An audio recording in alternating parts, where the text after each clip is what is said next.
আমরা একটু আগে নিষেক সম্পর্কে পড়াশোনা শেষ করেছি এবং আমরা নিষেকের ফলে একটা জাইগোট পেয়েছি এবং তোমাদেরকে আমি দেখিয়েছিলাম শেষে যে জাইগোটটি আসলে কোথায় গঠিত হয়, অর্থাৎ নিষেক প্রক্রিয়াটি সম্পন্ন হয় জরায়ুর যে ফেলোপিয়ান নালী আছে সেই ফেলোপিয়ান নালীর অ্যাম্পুলা নামে একটা অংশে নিষেকটি সম্পন্ন হয়েছে। এবং নিষেক হচ্ছে মানব দেহের সর্বপ্রথম, তোমাদেরকে বলেছিলাম, ডিপ্লয়েড একটি কোষ এবং এখান থেকেই পরবর্তীতে তোমরা জানো দেহ কোষগুলো ডিপ্লয়েড হয়, এখান থেকেই পরবর্তীতে যাবতীয় কোষগুলো তৈরি হবে, সবগুলোই কেমন হবে তখন টয়েজেন বা ডিপ্লয়েড কোষ। আচ্ছা, জাইগোটটি গঠিত হয়েছে ফেলোপিয়ান টিউবের অ্যাম্পুলাতে। এখন এই জাইগোটটি আসতে হবে কোথায়? জরায়ুর মাঝখানে। তো নিষেকের সংজ্ঞা যদি আমরা আগে বলতে চাই, তোমাদের বই দেখবে আছে এরকম করে বলেছে, নিষেকের 6 থেকে 9 দিনের পর জরায়ুতে ব্লাস্টোসিস এসে জরায়ুর এন্ডোমেট্রিয়ামে যদি বসে যায় বা প্রথিত হয় তাকে আমরা বলি নিষেক। তাহলে দেখো এখানে দুটা শব্দ কিন্তু খুব গুরুত্বপূর্ণ, একটা হচ্ছে ব্লাস্টোসিস আর 2 নম্বর যেটা গুরুত্বপূর্ণ সেটা হচ্ছে এন্ডোমেট্রিয়াম। সো পুরো নিষেক প্রক্রিয়া বুঝতে গেলে আমাদের এই দুটো শব্দ বুঝতে হবে, একটা হচ্ছে ব্লাস্টোসিস, একটা হচ্ছে এন্ডোমেট্রিয়াম। কারণ নিষেকের সংজ্ঞাতে এরকম আছে যে ইমপ্লান্টেশনের সংজ্ঞাতে এরকম আছে যে ব্লাস্টোসিস যদি 6 থেকে 9 দিন পর এন্ডোমেট্রিয়ামে এসে প্রথিত হয় তখন সেই ঘটনাকে আমরা বলবো ইমপ্লান্টেশন। এখন একটু খেয়াল করে দেখো এই ব্লাস্টোসিস কি, এই জায়গায় আমরা একটু পরে যাচ্ছি, তার আগে বলি এন্ডোমেট্রিয়ামটি কি। আমরা যখন স্ত্রী প্রজননতন্ত্র পড়ছিলাম এবং একটা জরায়ুর গঠন যখন আমি তোমাদেরকে বলেছিলাম, আমরা বলেছিলাম একটা জরায়ুর গঠন অর্থাৎ জরায়ুর দেহর যে অংশ এটাকে বাইরে থেকে ভিতরের দিকে 3টি ভাগে ভাগ করা যায়। সবচেয়ে বাইরের দেখো যে এই লেয়ারটা, এই স্তরটা যেটা আমরা কালো করে দেখেছি এটাকে বলেছিলাম পেরিমেট্রিয়াম। পেরিমেট্রিয়ামের পরে দেখো কালো রঙের আরেকটা স্তর দেখতে পাচ্ছ, এটা এখানে মাসেল থাকে, পেশি থাকে, এটা এক ধরনের তোমার অনিচ্ছিক পেশি থাকে, এই জন্য এই স্তরটার নাম বলেছিলাম মায়োমেট্রিয়াম। বাট আজকে ইমপ্লান্টেশনের সময় আমাদের এই পেরি বা মায়োমেট্রিয়ামের কোনো ভূমিকা নেই। তো যে স্তরটি আমি একদম লাল বর্ডার দিয়ে দেখিয়েছি দেখবে, এই পুরো স্তরটি অর্থাৎ জরায়ুর সবচেয়ে ভিতরের যে স্তর তার নাম হচ্ছে এন্ডোমেট্রিয়াম। তাহলে এখন আমরা জানলাম যে এন্ডোমেট্রিয়ামটা কি, তাহলে জরায়ুর সবচেয়ে ভিতরের স্তরের নাম কি? এন্ডোমেট্রিয়াম। আচ্ছা, এখন চলে আসো ব্লাস্টোসিস। এই ব্যাপারটি বুঝতে হলে তোমাকে যে ব্যাপারটি আমি একটু আগেই বলেছিলাম যে নিষেকটি সম্পূর্ণ হয়েছে অ্যাম্পুলাতে, এখানে একটা জাইগোট অপেক্ষা করছে। এবং তোমরা জানো যে দেহকোষে কি ধরনের বিক্রিয়া হয়? মাইটোসিস বিক্রিয়া হয়। তো এরকম একটা শব্দ তোমরা শুনে থাকবে, এই জাইগোটটিতে ক্রমাগত মাইটোসিস বিক্রিয়া হবে, মাইটোসিস কোষ বিভাজন হবে এবং ক্রমাগত কোষ বিভাজনের ফলে কোষের সংখ্যা বাড়তে থাকবে। তাহলে একটা জাইগোটে ক্রমাগত মাইটোসিস কোষ বিভাজনকে আমরা বলি ক্লিভেজ। তাহলে এই জাইগোটে যে কোষ বিভাজন প্রক্রিয়াটা হবে তাকে আমরা বলবো ক্লিভেজ। তো চলো আমরা ক্লিভেজটাকে এই জায়গায় দেখে আসি ব্যাপারটি কেমন হবে। ধরো এটা আছে আমাদের হাতে যে কোষটি দেখছো একদম শুরুতে, এটা হচ্ছে আমাদের জাইগোট। এখানে ক্রমাগত একের পর এক আমি অ্যারো দিয়ে বা তীর চিহ্ন দিয়ে বোঝানোর চেষ্টা করছি যে একটা কোষ থেকে ধরো 2টা কোষ হলো, 2টা থেকে 4টা, 4টা থেকে 8টা, এভাবে কোষের সংখ্যা ক্রমাগত বাড়বে। তাহলে জাইগোটে পর্যায়ক্রমিক মাইটোসিস কোষ বিভাজনকে আমরা কি নামে রাখছি? ক্লিভেজ। এরকম হওয়ার পরে দেখবা এখান থেকে একটা স্তরে এই দিকে চলে আসো, কোষগুলো অনেক কোষের সংখ্যা তখন বেড়ে গেল এবং এই কোষগুলোকে, এই যে এই জায়গাটা দেখছো, এই কোষগুলো মনে হচ্ছে একটা জায়গায় জড়ো হয়ে আছে এবং জড়ো হয়ে তার একটা শক্ত গোলকের মতো কিছু স্ট্রাকচার তৈরি করার চেষ্টা করে। তাহলে একটা নিরেট গোলক তৈরি করবে, যখন সেই স্টেজকে আমরা বলি মরুলা। মরুলার ঠিক পরে একটা স্টেজ আছে, হঠাৎ করে এই যে কোষগুলো এলোমেলো ছিল, সবটা এক জায়গায় ছিল, এই কোষগুলো হঠাৎ করে চারদিকে সরে যাওয়া শুরু করে এবং সরে যাওয়ার ফলে মাঝখানে, ধরো কোষগুলো যখন সরে যায় একটা একটা করে সরে যায়, মাঝখানে একটা ক্যাভিটি যেটাকে আমরা বলি গর্ত তৈরি হয়। তাহলে দেখো যখন এই স্টেজে চলে যায় কোষগুলো, যে চারপাশ থেকে সরে গিয়ে তার একটা গোলাকার স্ট্রাকচার গঠন করলো, যেটা চারপাশে থাকবে এক স্তর বিশিষ্ট কোষের সারি আর মাঝখানে থাকবে হচ্ছে একটা খালি বা ফাঁকা জায়গা বা গর্ত বা ক্যাভিটি, তখন ওই স্টেজটাকে আমরা বলবো ব্লাস্টুলা। এখন এই ব্লাস্টুলার বিভিন্ন অংশের বিভিন্ন নাম আছে, এই নামগুলো আমাদের জানতে হবে, এটা খুবই গুরুত্বপূর্ণ। দেখো একদম শুরুতে একটা ব্লাস্টুলা বা একটা ব্লাস্টুলাস পর্যায়ে অনেকগুলো কোষ থাকে, যে প্রতিটা এক একটা কোষ, এই যে এই পর্যন্ত 1টা 2টা 3টা, এই প্রতিটা কোষের নাম কি? এক একটা কোষকে বলা হয় ব্লাস্টোমিয়ার। এরকম অসংখ্য ব্লাস্টোমিয়ার থাকে, 100টির মতো ব্লাস্টোমিয়ার মিলে যে স্ট্রাকচারটি গঠন করে তাকে বলা হয় ব্লাস্টোসিস, যে নামটি আমরা এখানে অলরেডি লিখেছি। তাহলে প্রতিটি ব্লাস্টোমিয়ার মিলে যে স্ট্রাকচার গঠন করছে তাকে আমরা বলছি ব্লাস্টোসিস, এবং ব্লাস্টোসিসের মাঝখানে যে ক্যাভিটি বা গর্ত যেটার মধ্যে তরলে পূর্ণ থাকে তাকে বলা হয় ব্লাস্টোসিল। উচ্চারণগুলো খেয়াল করবে, ব্লাস্টোসিস এই পুরো স্ট্রাকচার, আর এর মাঝখানে শুধু গর্তটুকুর নাম কি? ব্লাস্টোসিল, এখানে ল আছে। দেখো তাহলে এর বাইরে যে আবরণটা দেখতে পাচ্ছ, বাইরের এই যে এরকম প্রতিটা কোষের বাইরে যে আবরণ, এই আবরণটাকে আমরা বলি ব্লাস্টোডার্ম। তার এরকম একটা স্ট্রাকচারের অনেকগুলো নাম, এই দশাটার নাম হচ্ছে ব্লাস্টুলা, এই দশার প্রতিটি কোষের নাম হচ্ছে ব্লাস্টোমিয়ার। সেই কোষের সংখ্যা 100 পর্যন্ত থাকতে পারে। এই প্রতিটি কোষ মিলে যে স্ট্রাকচারটি এক স্তর বিশিষ্ট গঠন করছে তাকে আমরা বলছি ব্লাস্টোসিস, এবং এই ব্লাস্টোসিসের মাঝখানে যে গর্ত বা ক্যাভিটি যেটা তরলে পূর্ণ তাকে আমরা বলছি ব্লাস্টোসিল, এবং এই বাইরের যে আবরণ তাকে আমরা ডাকছি ব্লাস্টোডার্ম নামে। আচ্ছা, এখন মজার কথা হচ্ছে এই যে তোমরা দেখলে ব্লাস্টোসিস, এই ব্লাস্টোসিস দেখো এটা এক স্তর বিশিষ্ট একটা কোষ দিয়ে তৈরি।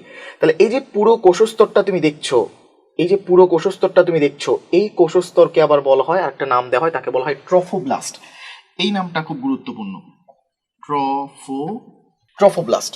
তাহলে আমাদের হাতে এতগুলো শব্দ আমরা পেয়েছি, অর্থাৎ ব্লাস্টোসিসের এক স্তর বিশিষ্ট যে কোষ আছে এই কোষের নামটা কি? ট্রফোব্লাস্ট। এবার তাহলে চলে আসো, আমরা বাইরে দেখলাম একটু ডিটেলস, এবার আমাদের ছবিতে দেখার চেষ্টা করব। তাহলে জাইগোট থেকে তোমাদেরকে বলেছিলাম প্রথমে 2টা কোষ, 4টা কোষ, 8টা কোষ, তারপরে অনেকগুলো কোষের স্তর যেটাকে আমরা বলেছিলাম মরুলা নামে, এবং মরুলাটা আস্তে আস্তে বিভাজিত হয়ে তোমরা জানো আমরা বলেছিলাম কি হবে? ব্লাস্টোসিস হবে। দেখো এই জায়গায় ব্লাস্টোসিস হয়ে গেছে। এখন যদি আমরা নিষেকের সংজ্ঞাতে চলে আসি, আমাদের নিষেকের সংজ্ঞা ছিল, আমাদের ইমপ্লান্টেশনের সংজ্ঞা ছিল যে নিষেক হওয়ার 6 থেকে 9 দিন পর ব্লাস্টোসিসটি জরায়ুর এন্ডোমেট্রিয়ামে এসে পতিত হবে। সেই ঘটনাকে আমরা কি বলবো? ইমপ্লান্টেশন। তাহলে এবার খেয়াল করো, ব্লাস্টোসিসটি অলরেডি চলে এসেছে, আমাদের জরায়ুর এন্ডোমেট্রিয়ামও প্রস্তুত ব্লাস্টোসিসকে নেওয়ার জন্য। তাহলে এখন কি করতে হবে? ব্লাস্টোসিসের এই যে স্তর, এই স্তরটাকে আমরা বলছিলাম কি? ট্রফোব্লাস্ট। এই ট্রফোব্লাস্টে যে কোষগুলো আছে এখান থেকে এক ধরনের এনজাইম নিঃসৃত হয়, এবং এই এনজাইমগুলো দেখো এই লাল স্তরটা কিন্তু এখানে নেই, তার মানে কি? এই এনজাইমগুলো এই স্তরটাকে গলিয়ে দিয়েছে, তার মানে যাওয়ার জন্য একটা ওয়ে হয়ে গেছে, একটা পথ হয়ে গেছে। তখন এই ব্লাস্টোসিসটি যেহেতু একটা পথ হয়ে গেছে, সে তখন এন্ডোমেট্রিয়ামের মাঝখানে চলে আসে। এন্ডোমেট্রিয়ামের মাঝখানে ব্লাস্টোসিস চলে আসলো, এবং এই এন্ডোমেট্রিয়ামের যে কোষগুলো আছে লাল করে, এগুলো আবার কিছু সময়ের পর এগুলো পূরণ হয়ে যায়। তার মানে দেখো আলটিমেটলি এই ব্লাস্টোসিসটি এন্ডোমেট্রিয়ামের মাঝে ঢুকে গেল, প্রথিত হয়ে গেল, তাকে আমরা বলছি ইমপ্লান্টেশন। তাহলে এই পুরো ঘটনাটি ঘটার জন্য তুমি এখন জানবে যেগুলো কোথায় হয়, কিভাবে হয়, এই যে স্ট্রাকচারগুলো আছে স্ট্রাকচারগুলোর নাম কি, কারণ পরবর্তীতে এই স্ট্রাকচারগুলোর নাম থেকে আমরা আরো বেশি করে শিখবো। তো এটা হচ্ছে আমাদের ইমপ্লান্টেশন। ইমপ্লান্টেশনের পর আমরা জাইগোটটি যে অবস্থায় পেলাম তার নাম কিন্তু ব্লাস্টোসিস, এবং যে দশায় আছে তার নাম কিন্তু ব্লাস্টুলা। এরপরে আমরা চলে যাব তার পরের ধাপ।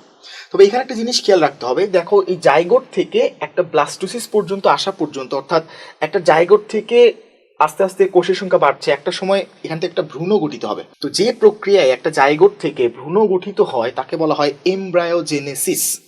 জেনেসিস মানে তৈরি করা, আর এমব্রায়ো মানে ভ্রূণ। তাহলে যে প্রক্রিয়ায় ভ্রূণ তৈরি হচ্ছে তার নাম কি?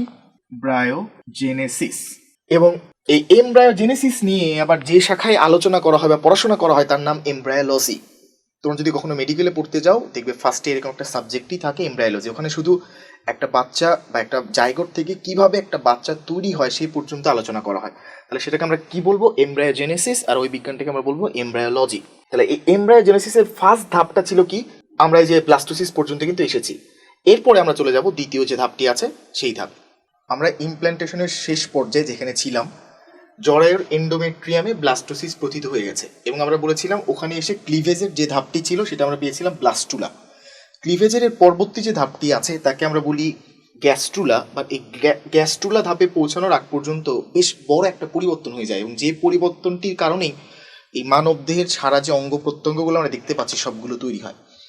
তো আমরা এই পর্যায়ে ছিলাম। ব্লাস্টুলা নিয়ে আরেকটু কথা বলে নিই। আমরা বলেছিলাম ব্লাস্টুলার প্রতিটি কোষকে বলা হয় ব্লাস্টোমিয়ার, এবং এই যে একটা স্তর দেখছি আমরা, এই পুরো এক স্তর বিশিষ্ট কোষকে, এখানে কিন্তু একটা জিনিস মনে রাখতে হবে, স্তর কয়টি ছিল? একটি, মানে একটি কোষের স্তর ছিল। এই কোষের স্তরকে আমরা বলেছিলাম ট্রফোব্লাস্ট, এবং এই কোষের স্তরের বাইরের যে অংশ ছিল, বাইরের যে আবরণটি ছিল তাকে আমরা বলেছিলাম ব্লাস্টোডার্ম। এখন এই জিনিসগুলোর কিরকম পরিবর্তন হয়ে ব্লাস্টুলা থেকে সেটা কি হয়ে যায়? গ্যাস্ট্রুলা হয়ে যায়। সবচেয়ে আগে যে পরিবর্তনটি হয় খেয়াল করো, এটা একটি স্তর ছিল এবং মাঝে একটি মাত্র গহ্বর ছিল যাকে বলেছিলাম ব্লাস্টোসিস। বাট ব্লাস্টুলা থেকে গ্যাস্ট্রুলা হওয়ার পথে মাঝখানে একটা স্তর আছে।